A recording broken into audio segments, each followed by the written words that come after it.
जय जगन्नाथ मु सोनी आपको स्वागत करछि Soni kitchen and blog channel को। आशा करछि जगन्नाथ कृपारू आपण मैंने समस्ते भलरे थे, जोर था भलरे था, सुरक्षित था। वीडियो को फास्ट टू लास्ट जाए देखुए।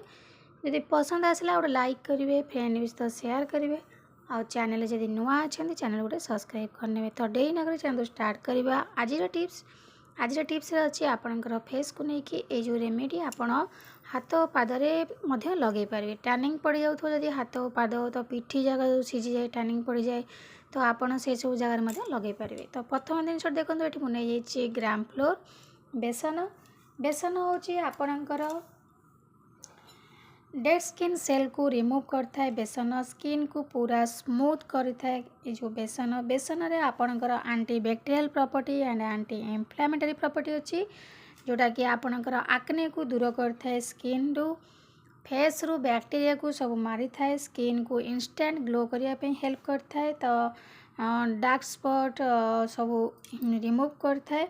स्किन स्ट्रक्चर को पूरा इम्प्रूव करता है बेसन ग्राम फ्लोर, जोटा कि आपणकर फेस रे पूरा टोनर भली मध्य काम करता है यही ग्राम फ्लोर। तो देखो ये मुझे हाफ चामच भली बेसन। तो ये गोटे नेचुरल रेमेडी। ये जो रेमेडी आप देखिए आपको आप डेली आपणकर फेस रे यूज करें। हाथ पादरे टैनिंग पड़गले आप लगे पारे।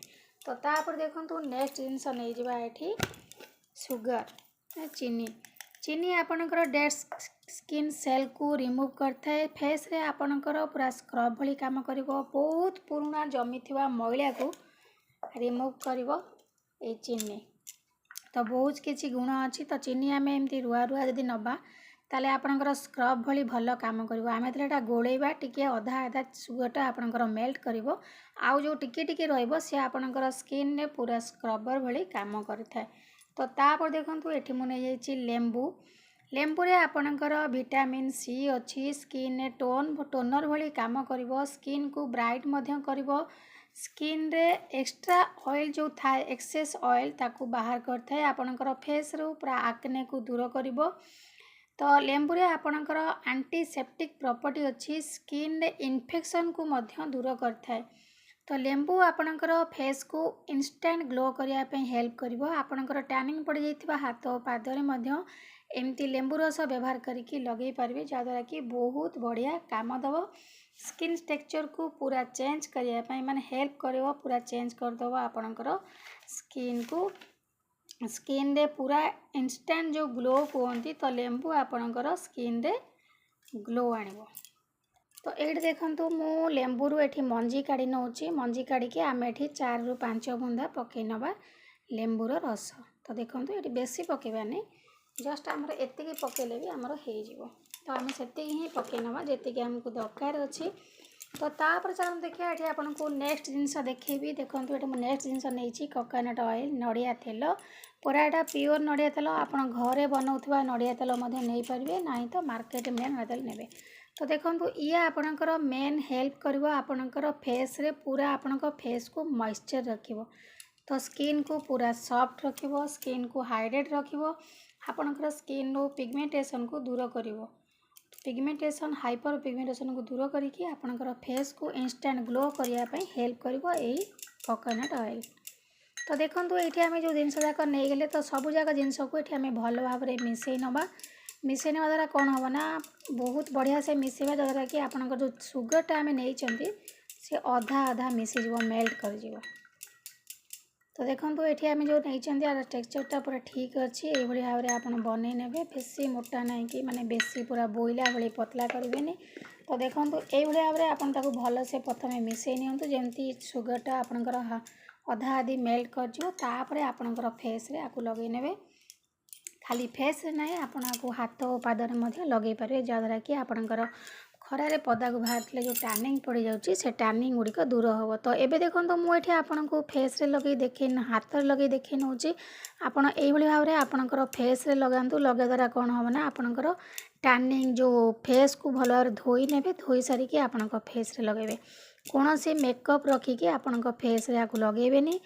तो एमती धोई सारा पर आपको लगातु, आ किसी समय हल्का हल्का करके मसाज करूँ। मसाज करदा देखिए आपणकर डेड स्किन सेल जाक पूरा बढ़िया से रिमूव हो भल से यहाँ काम करिवो।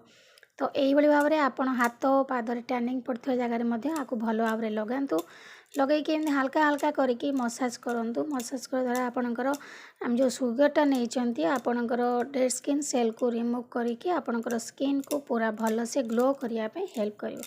तो देखो ये मु मसाज करने गली तो किछि समय आपन ताको सुखिबा छाड़ी दियंतु किछि समय परे आपणकर फेस को भल भाव में नॉर्मल वाटर धोई नियंतु। तो देखो ये भल भाव में लगे नहीं तो किस समय छाड़ दूसरी सुखा लगे सुखी सारापर ये आपको धोईकी देखे नेबी।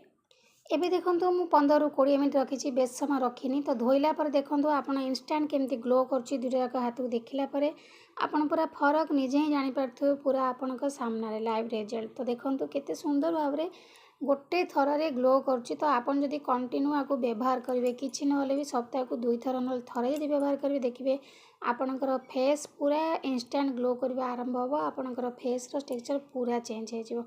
तो यही भाव में नेचुरल रेमेडी आप घरे बन के आराम से आपणकर फेस रे हो कि हाथ पाद जो टैनिंग पड़ जाऊँगी आराम से लगे पारे बहुत सुंदर काम कर आउ किसी साइड इफेक्ट ना। तो आपको आपण समस्ते लगे पारे पुओ पिला हूँ कि झील पिला हूँ खाली झील पिला नुह तो समस्त रेमेडी फेस रे बहुत बढ़िया काम दब।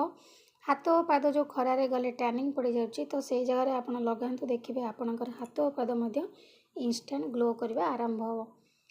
तो आशा करुच्ची आज वीडियो आपको पसंद आसो यदि पसंद आसो लाइक करेंगे फ्रेंड सहित शेयर करेंगे आउ चैनल जदि नुआ अच्छा चैनल गोटे सब्सक्राइब करने को भूलिए ना।